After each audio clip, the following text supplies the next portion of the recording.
ಕನ್ನಡ ನಾಮಫಲಕಗಳನ್ನು ಹಾಕಬೇಕು ಅನ್ನುವಂತಹ ಬೇಡಿಕೆಯನ್ನು ಮುಂದಿಟ್ಟುಕೊಂಡು ಹೋರಾಟ ನಡೆಸುತ್ತಿದ್ದಂತಹ ಹೋರಾಟಗಾರರನ್ನ ಬಂಧಿಸಲಾಗಿದೆ. ಈ ಸಂಬಂಧವಾಗಿ ಮೈಸೂರಿನಲ್ಲಿ ಪ್ರತಿಭಟನೆ ನಡೀತಾ ಇದೆ. ದೃಶ್ಯದಲ್ಲಿ ಗಮನಿಸಬಹುದು.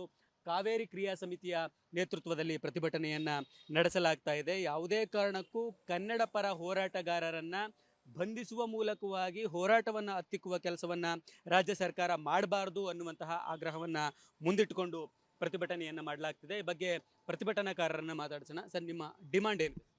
ಶ್ರೀನಿವಾಸ್ ಅಂತ ನಮ್ಮ ಅಧ್ಯಕ್ಷರು ಮಾತಾಡ್ತಾರೆ. ನಾವು ಕರ್ನಾಟಕಕ್ಕೆ ಕಾವೇರಿ ನ್ಯಾಯಮಂಡಳಿಯಿಂದ ಆಗಿರುವಂತಹ ಒಂದು ಏನು ತೀರ್ಪಿದೆ, ಘನಘೋರ ತೀರ್ಪು ಅನ್ಯಾಯ ಆಗಿದೆ. ಆ ನೀರು ವಿಚಾರದಲ್ಲಿ ಇವತ್ತು 52ನೇ ದಿವಸ ನಾವು ಧರಣಿ ಸತ್ಯಾಗ್ರಹವನ್ನು ಮಾಡ್ತಾ ಇದ್ದೀವಿ.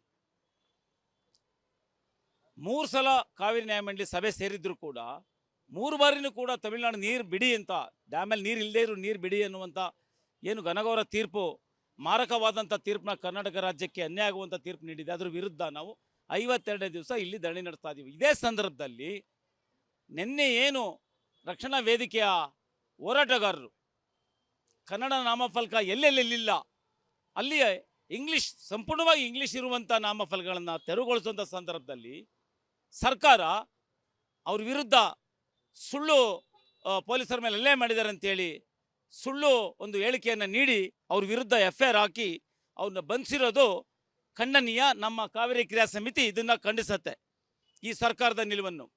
ಮತ್ತೆ ನಾವು ಈ ಕೂಡಲೇ ಹೇಳಕ್ಕೆ ಇಷ್ಟಪಡೋದೇನಂತಂದರೆ, ಏನು ನೀವು ಸುಳ್ಳು ಆರೋಪ ಹೊರಿಸಿ ಅವ್ರ ಮೇಲೆ FIR ಹಾಕಿದ್ರೆ ಅದನ್ನ ಈ ಕೂಡಲೇ ವಾಪಸ್ ತಗೋಬೇಕು ಮತ್ತು ಅವ್ರನ್ನ ಈ ಕೂಡಲೇ ಬಿಡುಗಡೆ ಮಾಡಬೇಕು ನಾರಾಯಣಗೌಡರು ಮತ್ತು ಅವರ ಎಲ್ಲ ಬೆಂಬಲಿಗರನ್ನ ಅಂತ ಹೇಳಿ ನಾವು ಸರ್ಕಾರನ ಒತ್ತಾಯ ಮಾಡ್ತಾ ಇದ್ದೀವಿ. ಇದೇ ಸಂದರ್ಭದಲ್ಲಿ ಸರ್ಕಾರಕ್ಕೆ ನಾವು ಒಂದೇ ಒಂದು ಪ್ರಶ್ನೆ ಕೇಳ್ತೀನಿ. ಸರೋಜಿನಿ ಮಹಿಷಿ ವರದಿನ ನೀವು ಒಪ್ಕೊಂಡಿದ್ದೀರೋ ಇಲ್ವೋ? ಈ ಸರ್ಕಾರ ಒಪ್ಕೊಂಡಿದೆಯೋ ಇಲ್ವೋ? ಒಪ್ಕೊಂಡಿದ್ರೆ 60% ನಾಮಫಲಕ ಕನ್ನಡದಲ್ಲಿ ಇರಬೇಕು, ಪ್ರಮುಖವಾಗಿ ಕರ್ನಾಟಕ ರಾಜ್ಯದಲ್ಲಿ ಅನ್ನುವಂಥ ವರದಿ ಹೇಳುತ್ತೆ ಅಲ್ಲಿ. ಇಲ್ಲ ಅಂದರೆ ಸರೋಜಿನಿ ಮಹಿಷಿ ತೆಗಿರಿ ನೀವು ವರದಿ. ನಾವು ಒಪ್ಕೊಂಡಿಲ್ಲ ಅಂತ ಹೇಳ್ಬಿಡಿ ಸರ್ಕಾರದವರು. ಇವತ್ತು ಸರ್ಕಾರ ನಡೆಸ್ತಾ ಇರುವಂಥ ಮುಖ್ಯಮಂತ್ರಿಗಳು ಇರ್ಬೋದು, ಯಾವುದೇ ಸಚಿವರು ಇರ್ಬೋದು. ನಾವು ಸರೋಜಿನಿ ಮಹಿಷಿ ವರದಿ ಒಪ್ಕೊಂಡಿಲ್ಲ ಅಂತ ಹೇಳಿದ್ರೆ ನೀವು ಇದೆಲ್ಲರೂ ಮಾಡ್ಬೋದು, ಕನ್ನಡ ಹೋರಾಟಗಾರನ ಬಂಧಿಸ್ಬೋದು, ಕೇಸ್ ಹಾಕುವ, ಏನು ಬೇಕಾದ್ರೆ ಮಾಡಿ.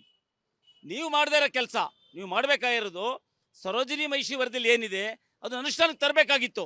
ಎಲ್ಲೆಲ್ಲಿ ಇಂಗ್ಲೀಷ್ ಬೋರ್ಡ್ ಸಂಪೂರ್ಣವಾಗಿದೆ ಅಲ್ಲೆಲ್ಲ ಕನ್ನಡ ಹಾಕ್ಸೋಕೆ ಆ ಕೆಲಸ ನೀವು ಮಾಡಬೇಕಾಗಿತ್ತು. ನೀವು ಮಾಡಿದಾರೆ ಕೆಲಸನ ಹೋರಾಟಗಾರರು ಮಾಡಿದ್ದಾರೆ.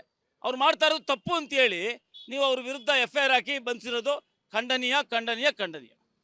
ಇಷ್ಟು ಕನ್ನಡ ಪರ ಹೋರಾಟಗಾರರ ಮತ ಆಗಿದೆ. ಯಾವುದೇ ಕಾರಣಕ್ಕೂ ಕೂಡ ಸರ್ಕಾರ ಏನು ಸರೋಜಿನಿ ಮಹಿಷಿಯ ವರದಿಯ ಅನುಸಾರವಾಗಿ ಏನು ಅನುಷ್ಠಾನವನ್ನು ಮಾಡಬೇಕಾಗಿತ್ತು, ಕನ್ನಡ ಫಲಕಗಳನ್ನು ಅಳವಡಿಸಬೇಕಾಗಿತ್ತು, ಆ ಕೆಲಸವನ್ನು ಸರ್ಕಾರವೇ ಮಾಡಿದ್ರೆ ಇಷ್ಟು ಗಲಾಟೆ ಅಥವಾ ಇಂತಹದ್ದೊಂದು ಹೋರಾಟದ ಸನ್ನಿವೇಶವೇ ಸೃಷ್ಟಿ ಆಗ್ತಿರ್ಲಿಲ್ಲ ಅನ್ನೋ ಮಾತನ್ನು ಹೇಳ್ತಿದ್ದಾರೆ. ಕ್ಯಾಮ್ರಾ ಪರ್ಸನ್ ನಾಗೇಶ್ ಜೊತೆಗೆ ರಂಗಸ್ವಾಮಿ, ವಿಸ್ತಾರ ನ್ಯೂಸ್, ಮೈಸೂರು. ಅನುಕ್ಷಣದ ಸುದ್ದಿಗಳಿಗಾಗಿ ವಿಸ್ತಾರ ನ್ಯೂಸ್ ಯೂಟ್ಯೂಬ್ ಚಾನೆಲ್ ಸಬ್ಸ್ಕ್ರೈಬ್ ಮಾಡಿ.